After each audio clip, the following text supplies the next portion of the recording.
We begin in Brazil, where President Jair Bolsonaro spoke publicly today for the first time since his re-election defeat. But he did not concede the election and did not call off protests by his supporters.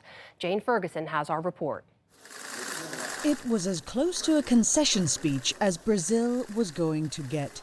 In his first appearance since losing the bitterly fought election nearly 2 days ago, Brazil's soon-to-be former president, Jair Bolsonaro, struck a proud and defiant tone, emphasizing his party's gains in Congress.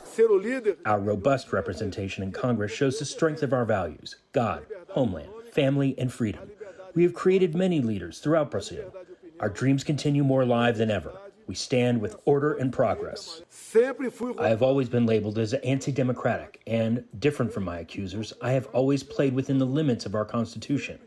While President of the Republic, this citizen, I will continue to follow all commandments from our Constitution. Bolsonaro, a close ally of former President Donald Trump, shocked many with his silence after the race was called for his leftist opponent, Luiz Inácio Lula da Silva, known as Lula.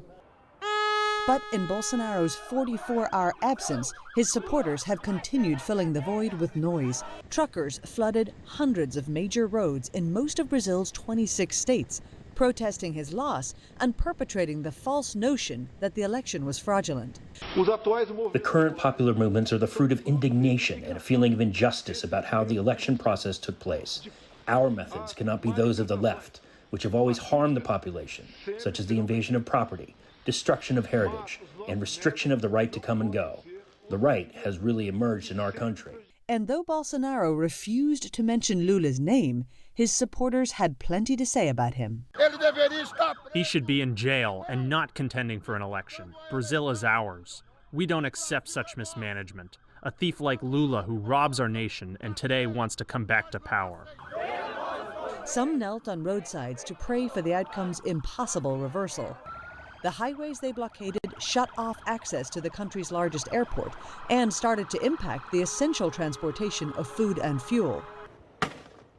But the Supreme Court soon ordered federal highway police to begin forcibly removing people. Since Sunday, we've been working on this protocol that was passed, starting with negotiations, as well as dialogue, and if necessary, the use of shock force.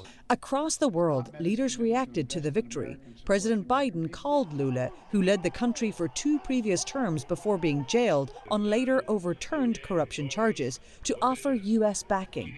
His office said he commended, quote, Brazilian democratic institutions following free, fair, and credible elections. Back in Brasilia, it was left to Bolsonaro's chief of staff to say what the outgoing president could not. The president has authorized me to begin the transition to President Lula. That transition completes 2 months from today, on January 1st, 2023.